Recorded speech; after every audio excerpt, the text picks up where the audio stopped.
Tonight, we're digging deep. It's all about knowing your soul for episode 7. I'm holding it down right here. Stay tuned.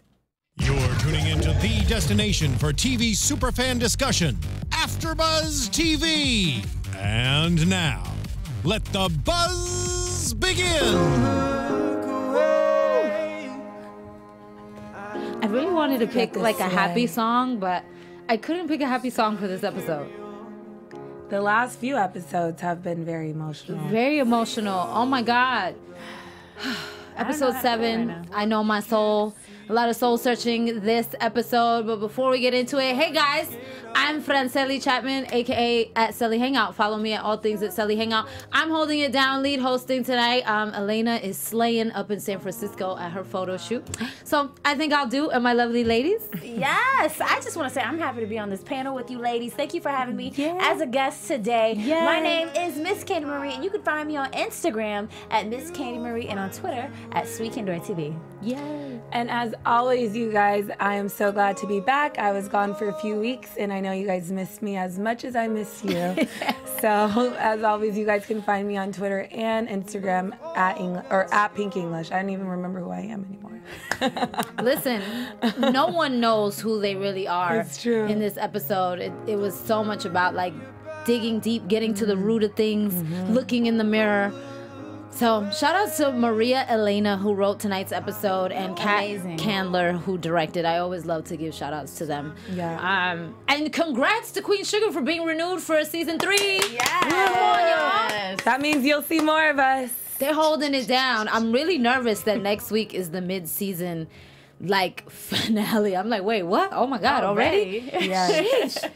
Okay, so we start the episode right where we left off at the dinner table with all the drama with the family. And Nova kind of goes off on some, I need to see this letter now. Right. I was like, whoa. Did you hear her voice? Though? Like the tone of her voice. It got real. It got real deep. Now, if someone confronted you with something, do you need proof? Are you one of those people that's like, I'm not taking your word for it. I need to know right now. Let me see it. Seeing it is believing it. Do you? Absolutely. I'm going to go ahead. Listen, absolutely. Like, I can't blame my girl for saying that, because sometimes it's like, look, I know my daddy. Right. Look, my daddy would not write this. Right. But he did. Right. So it's like, so what do? No, you asked for proof. And I respect how she did that and what she did. I agree. I 100% would love to see proof, because just know, I mean, it's brothers and sisters and siblings. Sometimes they lie. They lie to you the most. Yeah. And so sometimes they'll twist things to make it seem in their favor. So, of course, I would definitely want to see it.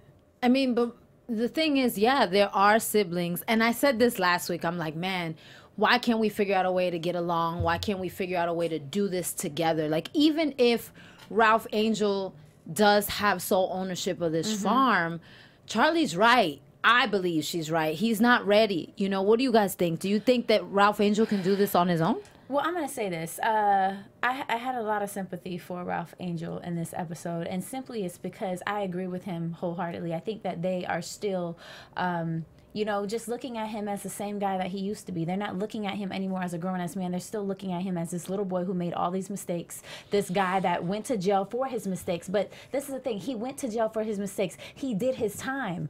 Allow him to show you that he can really do it. Not, like, nobody's perfect. I think that with running a farm or just with anything that you're venturing off on for the first time, you're gonna make mistakes. But as long as you're learning from these mistakes and he's showing them that he's serious, and I feel like he is showing them that he is serious. I agree 100% again with you. You're like pouring in all your vibes into my brain. But yeah, 100%. I agree. I feel like, you know, everyone needs a second chance. And I'm not saying, like, you know, Ralph Angel knows exactly what he's in for, but for me, it's like, believe in him. At least believe in him and help him. It's not like you're just gonna just let him have it and you walk away and you do whatever you want to do. Just believe in him and help him along the way, because obviously at this point, the fact is the fact. They keep trying to unveil, well, was this written at this point, or was it written at this point? It's like, the reality is exactly what it is. Deal with it and move on. Right. I think everyone's in the wrong in a particular way. And that's why I feel like getting to the root of things and also taking a look at the mirror. Like, I believe that people are our mirrors. So the things that I think it was beautiful when he said, you know, when you look at me, you don't like what you see. You look at you see yourself in a particular way. And that's true. When we have conflict with people, 9 out of 10, it's time to dig deep and ask yourself, why is this striking a chord in me? Why does this hurt so much? Which is why I love Aunt Vi for like striking a nerve in Nova and saying, what is this really about? Because it's true. You lived in LA with your husband, living the high life. You didn't even think about this farm. You were over here saving all these other convicts. Now all of a sudden, when it comes time for ownership, everyone wants to fight over a land that they never cared about when he was still living. And that's the thing. Why do we care so much more after people are gone? Right. And it was a big point that none of them even knew that he was a custodian. So none of them really truly were invested in his life except for Ralph Angel. Exactly. And at this point, it's like it's reality, and it's hard for them to see because they have this kind of fantasy of their dad. And I'm really glad that the show is finally breaking down the dad's true like person, because all this time we kind of visualized him as a fantasy as well, and really not knew who he was. Just kind of reverenced him and just thought like, oh my gosh, he's this man. But Aunt Vi mentioned, you know, he didn't even care for the land. You know, there was like a lot of things that we learned and a lot of pieces in their heart that they didn't even know about their dad, that they've created in their head, and they're wrapping it around Ralph Angel, and it's not about Ralph Angel. It's bigger than Ralph Angel. It is so much bigger than Ralph Angel, and I'm so glad that you said that. And one of the things that I heard that I had to write down that Ralph Angel said, because like I said, this the whole time I just felt him. My heart really went out to him. Yeah. And you know, he said, just because you two only see my mistake doesn't mean Pops felt the same way. That last part, Pops felt the same way. I really love the fact that his father, he saw so much in him. He didn't look at his mistakes. He said, you know what? I see what you can be. And I just really wish that his sisters took the same time to say, you know what? I see what you could be too. But they're not seeing it. I mean, compassion and empathy is so important. I also feel like when Aunt Vi was reading the letter, it was so powerful. It gave me chills. Yes. And she said, you know, well, the part Ernest said, you are better than what you think. And like, it even landed for me, you know, like we're so hard on ourselves. This is the thing. The world criticizes us enough. The world beats us up enough. Why do we do it to ourselves? Why? You know, like the constant, like, well, I'm not good enough to run this farm, or I'm not good enough to be on this show, or like the demons that kind of run through people's minds. And when Ralph Angel said, I'm just a stupid convict, the fact that he believes that that's how people perceive him, although some may, that's also how he perceives himself in a particular way. That like that's the record that's going through his head. That's the personality or the demon that he's fighting against, that to prove himself and everyone wrong. But if you think about it, that's how society treats convicts. Of course. They treat them like they don't give them a chance. You know, they treat them like they're stupid convicts. But he's like, I have so much more to offer, and I want to show you if you give me the chance. Like, my own family won't even give me the chance. Like, that hurts. It does. Like, I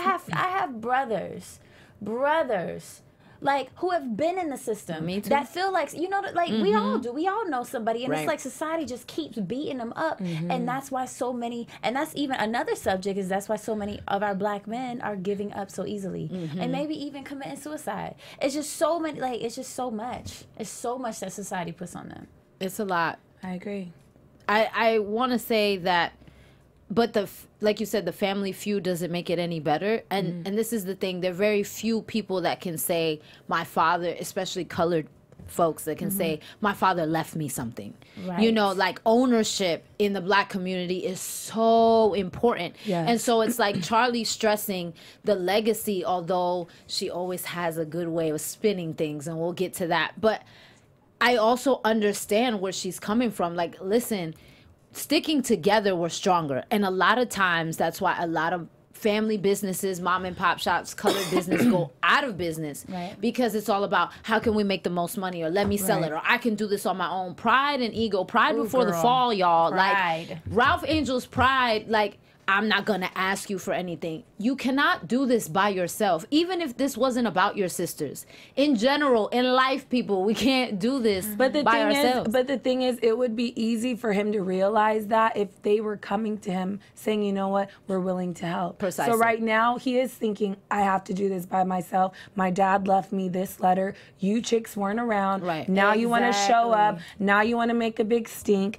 Now you want to hurt my ego when I'm on the road, the straight and narrow path. Now you see I'm on a straight and narrow with my baby mama, with my child, with everything. But moving on a little bit, I want to just give a shout out to Aunt Vi because they really attacked her. Like they came like attacking her like bulldozers. Like really every question they came at her was like coming at her instead of like trying to get an understanding. Yeah. And they were the fact that they wanted to blame her and put her in the middle of it, and it was just like, wow. I feel like they just want to blame everybody. You know what I'm saying? Like it's deeper than rap. Like I would say, like meaning like they have so many issues with their father that they never got a chance to deal with. Right. Yeah. You know, the issues that Charlie has with her dad, feeling like the outsider. You know, technically she was an outsider for so long. Her saying that she was going to the house and she had nowhere to sleep. Yeah. You know what I'm saying? Even with Rutina's character, you know, with her sitting up there saying that like her father never accepted her in her lifestyle. Her father was always asking her, when are you having kids? That just goes to show that they had so many issues and so many unresolved situations with their dad that they never got a chance to. So the anger that they're feeling, it's not directed towards Ralph Angel. It's not directed towards Vi. It's directed towards their dad. Yeah. Oh, all day. Yeah. All day. And my thing is, when she said believing that you can do something and actually doing it are two different things, you know, perception versus reality, you know, where is the fine line between dreaming big? I mean, think of us, right? We all moved to LA to pursue a dream. You know, I have family members hounding me all the time about get yourself a real job, girl, and like get a job that gives you enough money to sustain yourself and all that other stuff. It's like people are always putting on you things that you don't see the vision that I see. And although Ralph Angel may not have the means, in a particular way, he has the vision and he believes in himself. He just needs other people to believe in him. Look, I'm team everybody. Like, I'm team Ralph Angel, I'm team Vi, I'm team Nova, I'm team Charlie. Like, I just want all of them to grow. Because in a particular way, I'm mad at Ralph Angel because I feel like he's, like we talked about last week, he's a big baby. He is the baby of the family, and he's acting like a spoiled brat, putting Darla in the middle that way. What do you guys think? Like, the Darla versus Ralph Angel, I feel like, okay, putting her in that position was really messed up, in my opinion. Okay, like I'm gonna agree with you. I do think that it was messed up, but to be honest with you, I think that Darla should have chose to stick by her man, because again, and this is just my opinion, I'm gonna look at the viewers, and if you agree with me, holla at us on the chat. You know what I'm saying? You got me over here stuttering and everything. But no, I really think that Darla should have stood by her man simply because of the type of pressures that she see that he's in right now. And I would have liked to see her say, you know what, I'm gonna stick right here by you. You know, I'm a part of this family too. And I agree with everything that Ralph Angel said to her. They have been treating her like she hasn't been a part of this family. You know, and I feel like she should have stood by him. Well, I feel that individually everyone is their own adult. Right. And everyone right now needs to make the best decision for themselves. And I understand that Darla is just now getting integrated back into the family and they're giving her a chance. You know, she's also been a person of a second chance. Her and Ralph Angel. Right. But I don't believe that you should never, especially in the scenario that she's looking at it is, I think that Ralph Angel wants, because he's used to depending on people, his dad, everyone else, that now he wants someone else to depend on. And Darla needs to really, really, really focus on herself before she could be anything for Ralph anybody Angel. else. And I actually am really happy to see that the show is not showing like typical, normal, I believe they're like in their 20s, 20-year-olds that are trying to figure it out. Usually like you're having sex with them and then you're texting and then there's a mix up and then, you know, it's like, oh, I'm trying to work on myself, but then you're still like investing in this person. She's really, truly trying to work on Stand up herself. for herself. And Ralph Angel isn't seeing where she has to grow, where she is taking the stand in her life, where she is working on her sobriety every single day. He's only wanting me, and not even thinking about what she needs. And that's not a relationship, FYI. Like, a relationship is about what can I give, not what I can get. But I'm going to get to that in a second. I just want to give a shout out to everyone in the chat. Bree, Chris, Ken, Miss Chris Brown, we love you so much. And Ken said, sorry, Candi, Darla did stand up for her man and lost her job for it. Yes. This is my thing.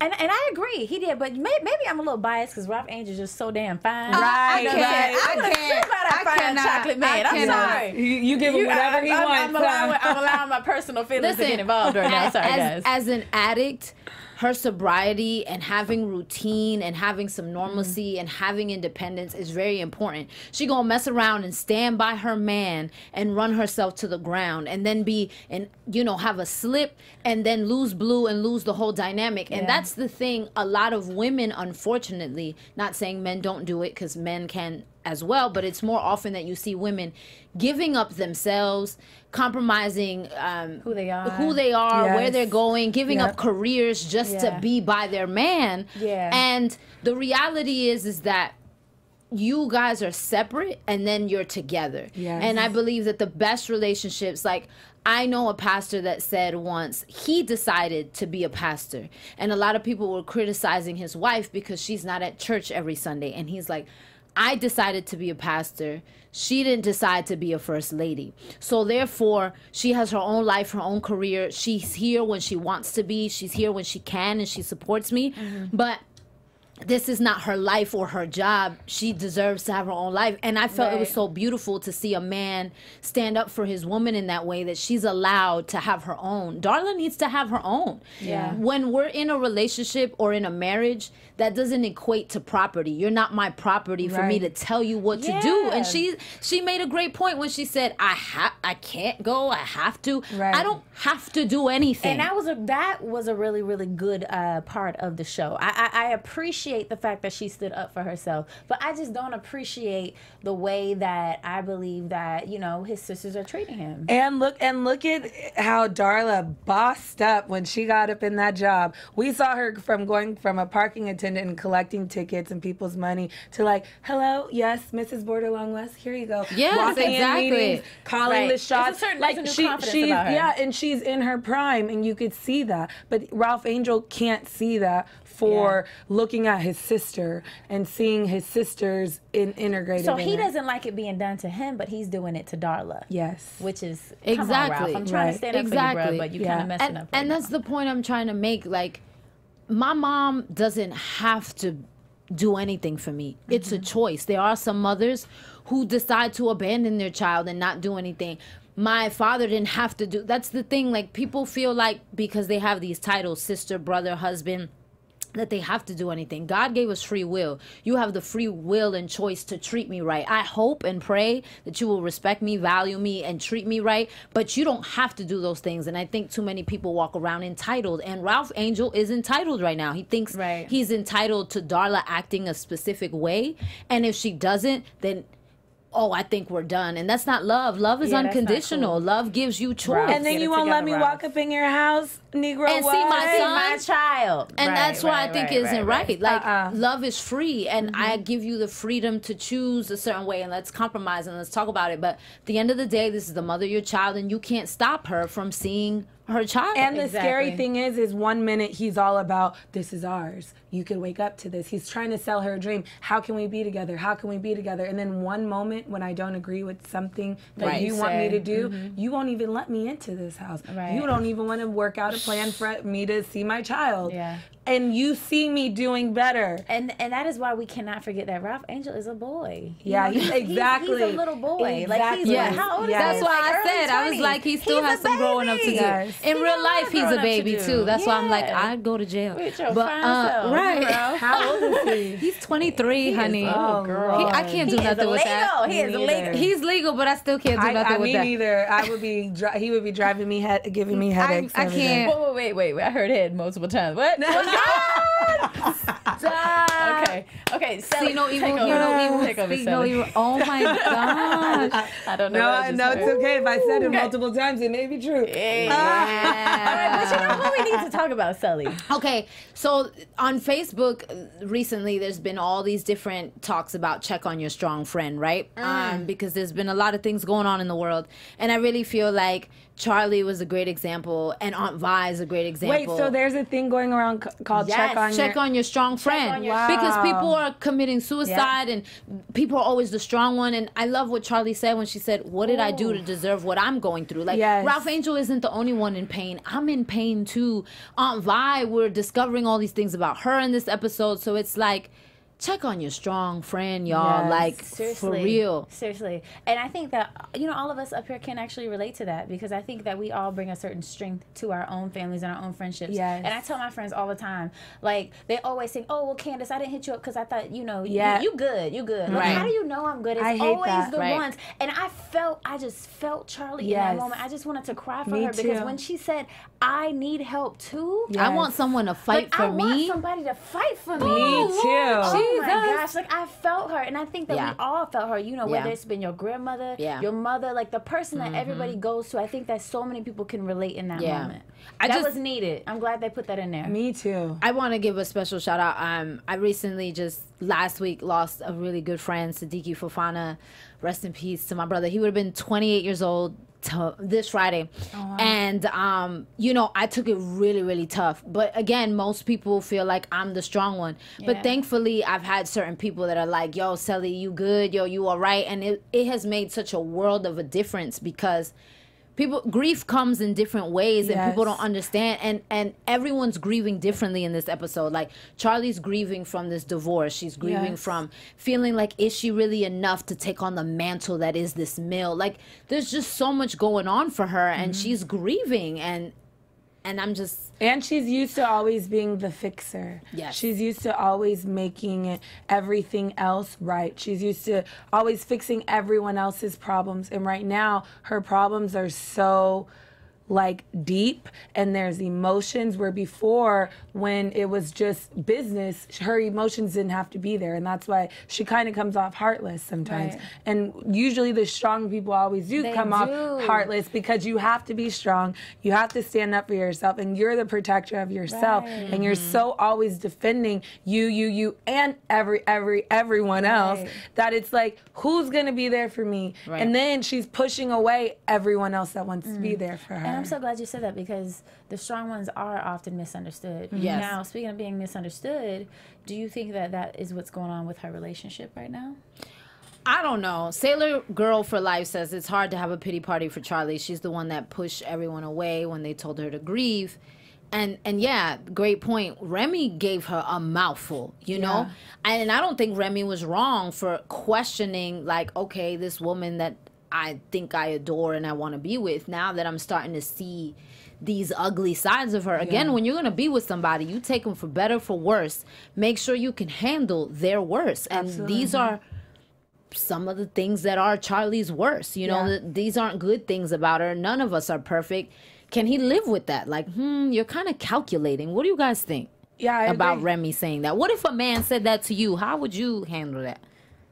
Honestly, I think that it needed to be said, because there have been times in the show where I've questioned Charlie's motive. And I'm like, Charlie, you know, are you just power hungry? Like, why are you really doing this? Is this about you? Is this about you always having the power and the control? Like, what is this really about? So for me, Remy, with his attractive self too, again, they just did a great job with casting all the men. Candy's in her feelings. She's like, I felt that one. But the one thing about Remy is that he has always been the most level-headed one, besides Vi, on this show to me.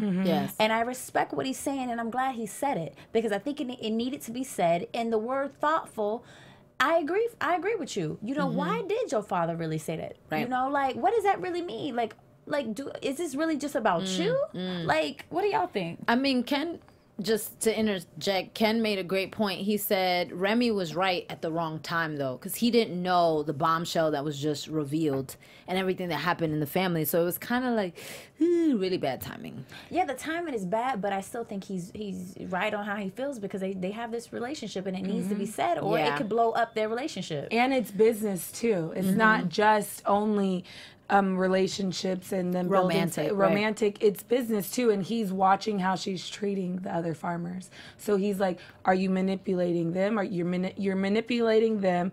You're manipulating Davis. Are you going to manipulate me too? It's almost like, do I even need to waste my time even trying to invest in liking you and even wanting to be a part of even a romantic side of you, and just keep it strictly business? Then it's strictly business. Because to be honest, I don't want to be with anybody like that. No. Like, if you're taking advantage of people and you manipulating them, because honestly, he's right. If you're going to do that to all of them, you will damn sure do it to me. Right. And the thing is, Charlie hasn't taken a moment to be open to Remy to say, you know what, this is what's going on in my life right now. She hasn't been vulnerable with him. She's just always like, you know, telling him kind of what to do. And the only moment she was vulnerable was when she tried to fix the stuck cane that was coming out. And he finally got a chance to see, like, whoa, something's definitely going on inside. But he's also not supposed to fix her either. Yeah, I mean, that's the problem, right? We try to... Yeah. Most of the time, you know, deep calls onto the deep. Broken people attract broken people. So a lot of times, if I'm broken, I see the brokenness in you, and I'm trying to fix you. And a lot of people in the chat are talking about that, how, like, Remy's a little judgmental, and he kind of judges her divorce and her relationship, but he's been through some grieving and parting ways with his wife too, and maybe he's trying to make up for something. I don't know, but we definitely do that. Like, the things we can't fix in ourselves, we try to fix those same things in other people. Yeah. But, you know. And then if you think about it, just, I mean, going back to Charlie and the history of Charlie, I feel like she uses that as a way to protect herself. She has to be calculated. You know, she's always been the outsider. You know what I'm saying? To the point where she had to build herself up to be this superwoman. She's had to carry everybody her whole entire life. So why is it so different now? She's always had to be smart. She's always had something to prove. Right. Like, to be the one that is like the sibling that your father had outside. Like, come on. Yeah. And to have to carry that with you all of your life, she had to be all of those things.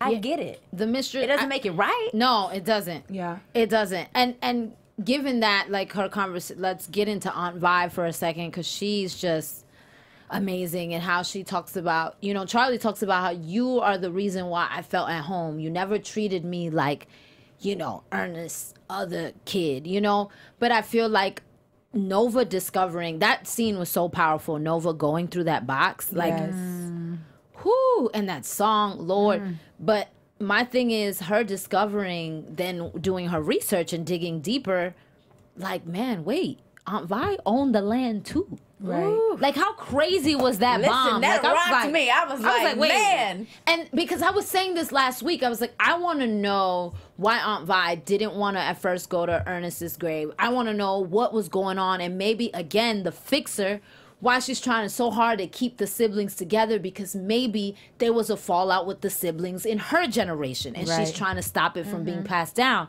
And look at her. That's exactly what came out. Like, her and her brother had a fallout, but Ernest still protected her even still.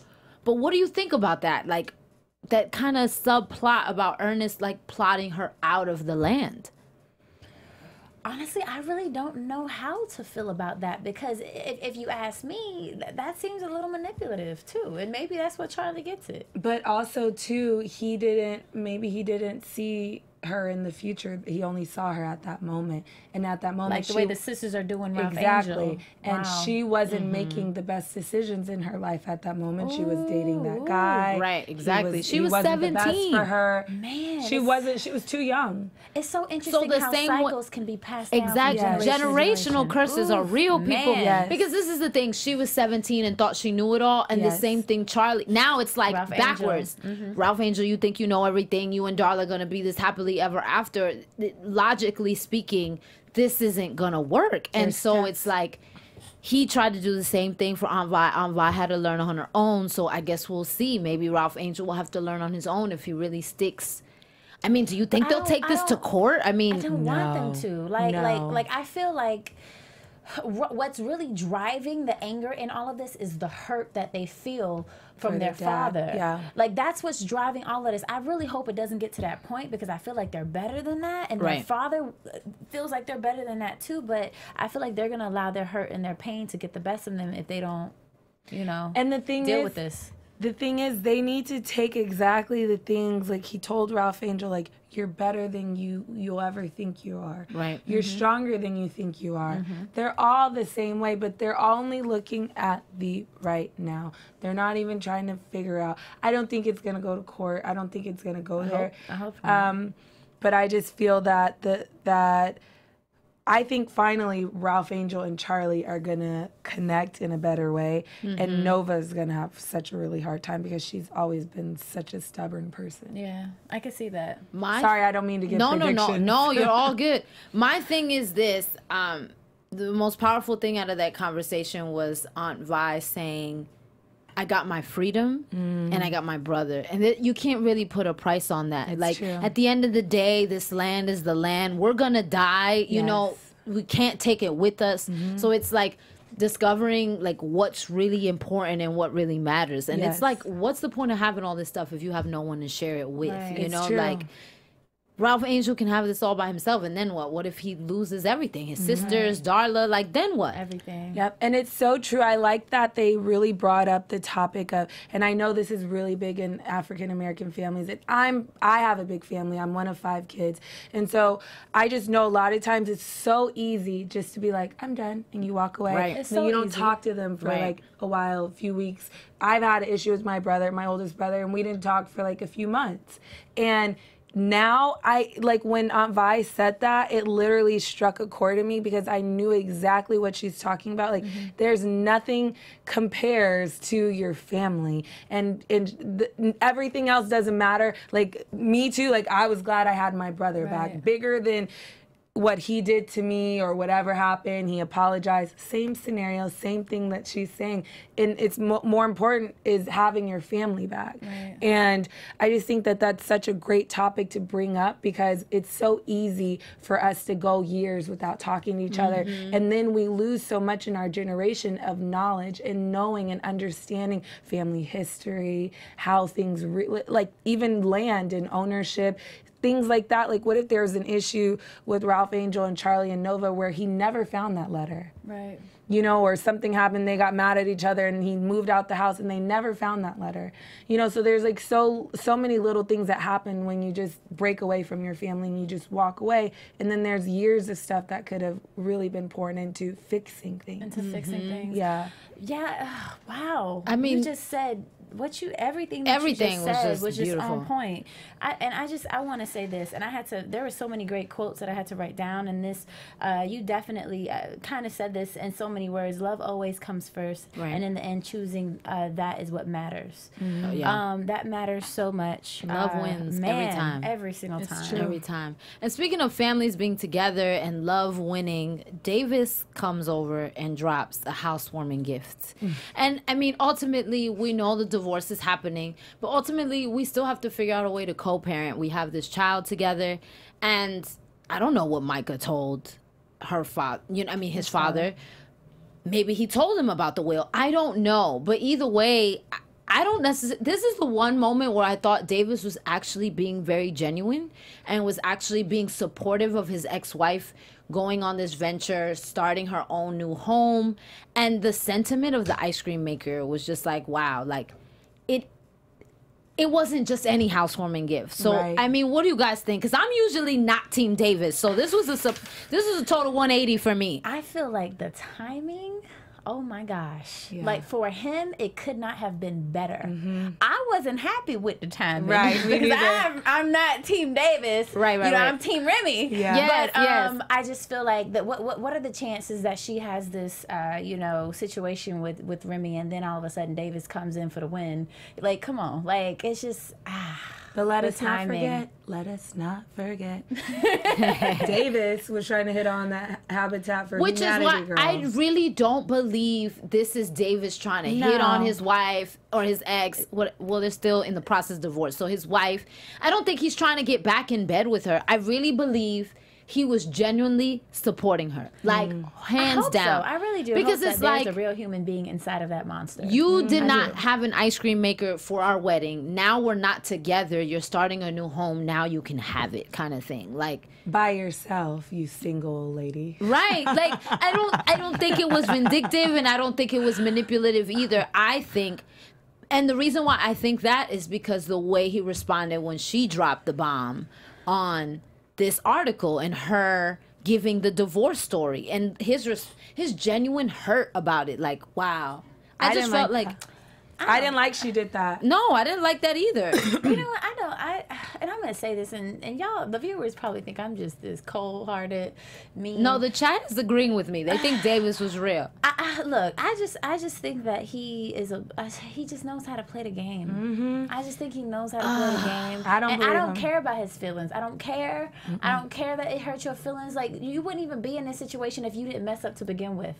Like, but this is the thing. People mess up, and I'm not saying forgive him in a way that you have to take him back. Everybody can be forgiven, but Davis. Everybody. No, people mess up, but he hasn't learned that. He does not know the error of his ways yet. I don't think so either. I don't think. Look, Ken brings up a great point. Davis is so tricky. He was genuine 2 episodes ago with Micah, but he can fake it so well. Remember that speech to the reporters out the blue, which is true. But this is the thing. People are tricky. We're ever evolving, ever changing. A lot of people are led by their emotions. So in this moment, my emotions feel this way, and I might respond in my emotions, which might make me act out of character. And this is the thing. We're quick to judge people and say, oh my gosh, she's this and she's that. And you might have just caught that person on a day. Not saying that that's the case with Davis. I was going to say, we done seen Davis. We've seen Davis, but I don't know. There's just, I don't know. Maybe I'm just being a softie this week because I'm dealing with some death. But I just really feel like redemption is possible for everyone. It is. And I think that at the end of the day, if we still have to co-parent, I want to create a situation for my son where it's amicable, where you can be on your side and I can be on my side. And I don't ever want my child to feel, oh my God, I can't have both my parents in the same room. But I'm going to say this. His redemption needs to be earned. So you want to still publicly be known like as the husband to this powerful woman. Not necessarily. But no, I feel like, well, he has to earn her trust back, or he has to earn her respect back. Like after everything he put her through, I agree with all of that. He needs to work hard and it needs to be earned. But Davis made a great point. He said, why do you get to pick and choose when to flip the table when it's convenient for you? But he does the same thing though. He does. True. But I'm just saying in the sense of like, it'd be different if we're only talking about Davis gaining the trust back. Charlie is using it as leverage. But also, he publicly humiliated his wife. Yes. So why can't she publicly announce on her terms, first of all, on her terms, and that's my whole thing. The way that the whole thing blew up in her face after she stood by him, and he went home and he lied. He could have easily said, baby, this is what really happened. Yeah. But he said, baby, I promise you I did not lay a hand on that woman. And she still had to fix it. And she still publicly, fixed it. Exactly. So it's just like, you know what? You got every right, girl, on your terms. Absolutely. Yes, I agree. Because exactly like what you said, like, she even fixed his problem after he dogged her out. Yes. So now this is her thing. She was Olivia Pope in this whole situation. Yes. So now this is her thing, and I'm right. And at first I was like, you know what, Charlie, here you go manipulating another thing to have him write a story on your dad. But really, this is her voice, and maybe she wants to be like, this is it once and for all, and then she'll jump in the bed with Remy. I hope so, girl. I want to see some jumping in the bed. Well, speaking of beds, Nova seems to be taking a hot step to Hotlanta to go see her boo. I'm really excited about this. I mean, everyone thinks, I don't know, maybe we should get into some predictions. Yeah, let's do that. AfterBuzz TV predictions. We need to predict about Nova. Charlie, for the first time, got stuck in an interview. What do we think is gonna happen with this interview? What do we think is going to happen with Nova in this relationship? Are Darla and Ralph Angel going to get back together? Like, so many things. Oh, girl. What do y'all think? Oh, girl. Oh, girl. Listen, honestly, I think that it's really, really good to see things really starting to hit Charlie, because Charlie always has an answer. But I think for the first time, when the reporter asked her that question about her father and it just stunned her, I think it was just really good to see her as a human being. Yes. And I really want that to hit her for a moment and to really sink in, and I want to see if that affects her in a positive way. I hope it does. I agree, and I think it gives the show a reality, a true, not reality, not Love and Hip Hop reality, but true life reality aspect, that not everything's gonna work out in her favor just because she's the main character. This is what I really love is that it's really touching real moments, that it's almost like watching a reality show, right? And it's almost like therapy, because you're listening to things that you know, or things that you've experienced in your life, or things that you may not have experienced, but maybe you could put it in your pocket for later. And you know what else? Can I say something? I think it's good that she doesn't have all the answers. You don't have to always have all the answers. Yes, I agree. You're human. It's yes, okay. I agree. Whew. Dun dun dun. Okay, my predictions go like this. I think there's an ulterior motive with this reporter. Some people in the chat agree with me that he was sent by the Landry. So hopefully we'll learn some more in this mid-season finale. Where does this reporter really come from? I really think that Nova and Dr. Dubois really do have a shot. I think timing is everything when it comes to relationships, and right now Nova needs someone. Like, usually she's there for other people, but this is a moment where she kind of needs someone that she can lean on, and Dr. Dubois is that strong black man to come through. And what happened at the dinner table when they were sitting at that table at dinner all together and she got up and walked away? Were they sitting with the Dubois? Oh, for the sneak peek. So I don't know. I was thinking the guy she's crushing on is friends with them. Dr. Dubois is friends with some kind of people she don't like, because she said, I don't know how he can be friends with these people. Yes. So we shall see next week. It's going to get hot in Hotlanta. I'm telling y'all. Yes. It's going to get down and crazy. I just want to see my girl in love. She needs some love. do. Like she real needs some love. real love. Yes. She needs some love. She needs some Do you love. think Remy and Charlie are going to get together? Yes, eventually. You know what, damn it, I'm sick of this. I am sick and tired. They playing games. I'm sick of it. I am sick of it.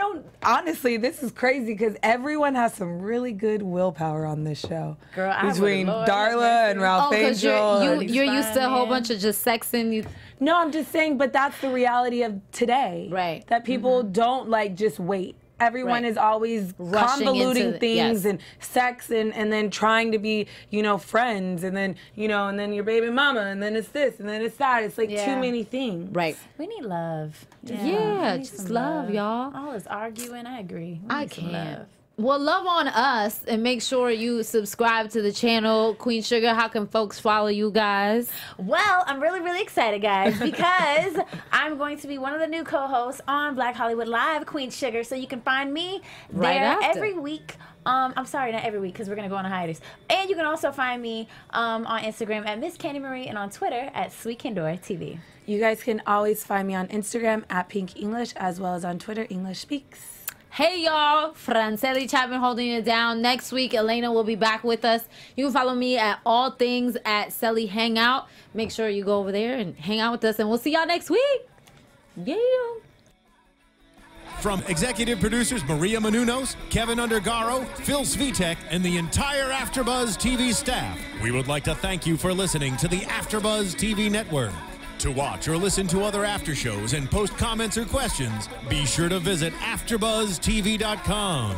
I'm Sir Richard Wentworth, and this has been a presentation of AfterBuzz TV. Buzz you later. The views expressed herein are those of the hosts only and do not necessarily reflect the views of AfterBuzz TV or its owners or principals.